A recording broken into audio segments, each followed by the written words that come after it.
Graça e paz, meu irmão, gratidão dou a Deus pela oportunidade nesse dia 8 de abril de 2025, a gente poder meditar no livro de Neemias, capítulo 8, versículo 5. E nele está escrito: E Esdras abriu o livro perante os olhos de todo o povo, porque havia acima de todo o povo, e abrindo ele, todo o povo se pôs em pé. Versão Almeida, Revista e Corrigida. Temos um cenário aqui que Esdras está no local, no estrado.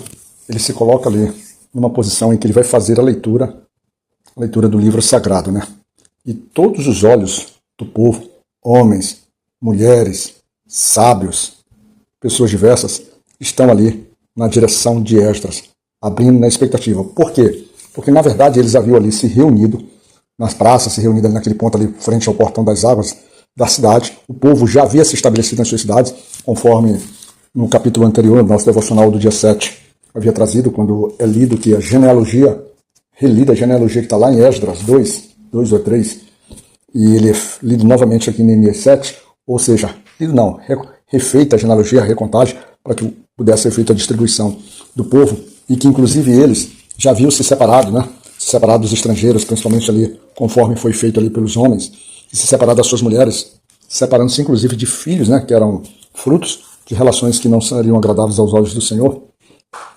A gente pode dizer dessa forma, que assim foi conduzido ali naquele momento.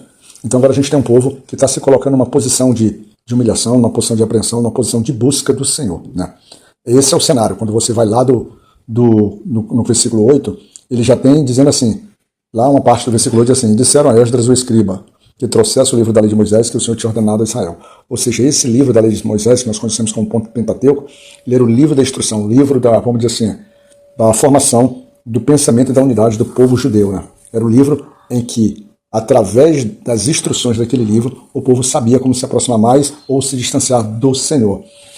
E então você vê um povo que efetivamente está ali naquela praça, ali diante do portão das águas, e eles se colocaram ali praticamente a manhã inteira, praticamente por umas 6 horas, para poder ouvir a palavra, ouvir os ensinamentos e serem trabalhados não só nos seus corações, mas quanto às suas próprias mentes. É um povo que nesse momento se posiciona praticamente com uma posição de arrependimento, uma posição de confissão, uma posição de busca. E já deixa uma lição muito interessante, muito bonita para a gente, que é essa necessidade. Nós temos aqui esse povo que o tempo todo está em rebeldia, o tempo todo ele se aproxima do Senhor e se distancia, mas é porque é uma busca mesmo diária. Se a gente parar para pensar na nossa vida prática, quantas vezes nós cometemos pecados na nossa vida que em tese, ele nos distancia de Deus, ou seja, nos deixam confusos, nos deixam envergonhados. Só que hoje nós temos o Instituto da Confissão, Da confissão, por quê? Porque o Senhor já perdoou os nossos pecados, então a gente confessa ao Senhor, e a ideia é que a gente não manifeste mais um ato de rebeldia disso para com o nosso Deus.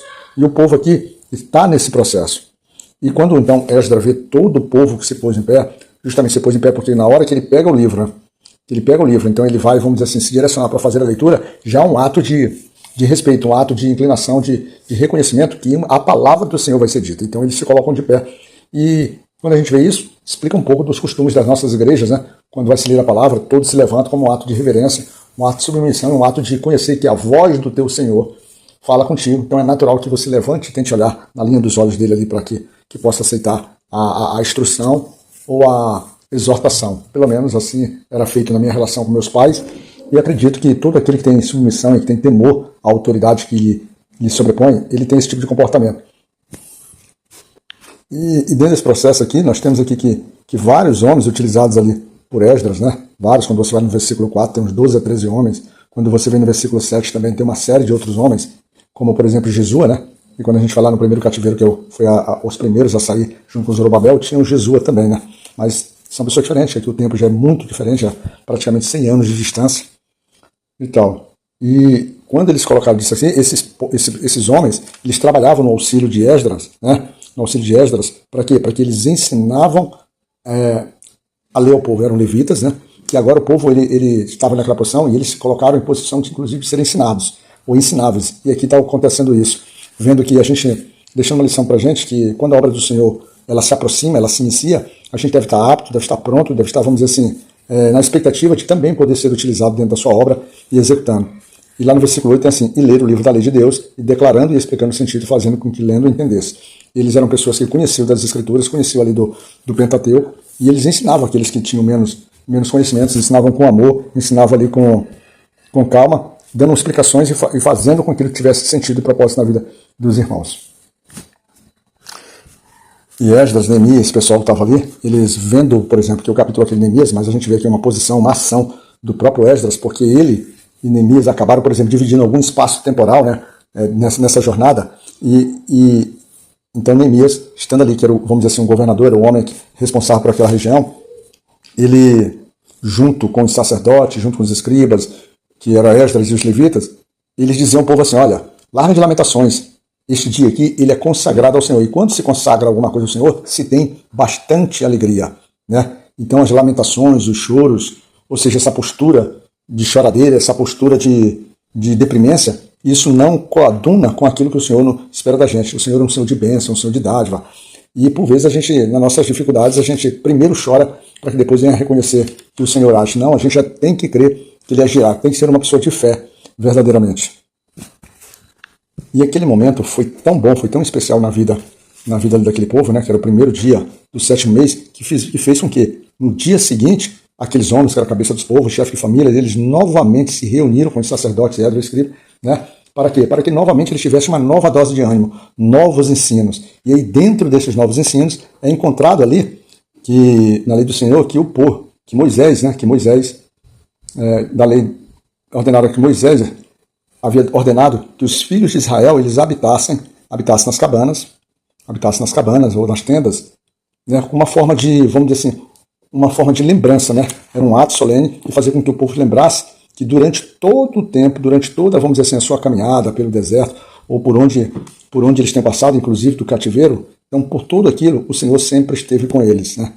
E isso foi uma experiência nova para praticamente aquele povo, porque aquele povo já era um povo vindo do cativeiro e acabavam não tendo, vamos dizer assim, uma concepção plena do que aquilo representava. Mas ainda assim, eles saíram, eles foram atrás das árvores, das madeiras adequadas e prepararam suas cabanas para que eles pudessem habitar ali nas suas casas, né? Mas dentro do espaço que seria do contato com o próprio Senhor. E o interessante é que lá no versículo 17 ele retrata sobre isso e diz assim, toda a congregação dos que voltaram do cativeiro fez cabanas e habitou nas cabanas. Fez e habitou, porque nunca fizeram assim os filhos de Israel, desde os dias de Josué, filho de Nun, até aquele dia. E houve muito grande alegria. E aí a leitura do livro, ele era repetido dia após dia, né, do primeiro até o derradeiro, e eles acabaram, por exemplo, celebrando no 8º dia ali a dia da festa do encerramento, segundo os ritos. O que fica muito claro, muito registrado, às vezes, é que você tem que estar pronto, tem que estar preparado para que possa aceitar a tua inutilidade, que possa depender do Senhor e possa entender que uma caminhada com o Senhor, ela exige um certo sacrifício, mas é um sacrifício de obediência, um sacrifício, na verdade, de gratidão a Deus. Não é como o sacrifício dos animais, não. É um sacrifício, é uma vontade, é algo querer pessoal. Pessoal, é algo aceitar que o Espírito Santo possa, de fato, mover, trabalhar dentro da gente e a gente parar de ficar, vamos dizer assim, criando embaraço, dificuldade, olhando imperfeições no próximo. Interessante, né? O povo aqui, ele dá uma mudada um pouco dos seus ritmos, mas ele vem desse processo já aqui.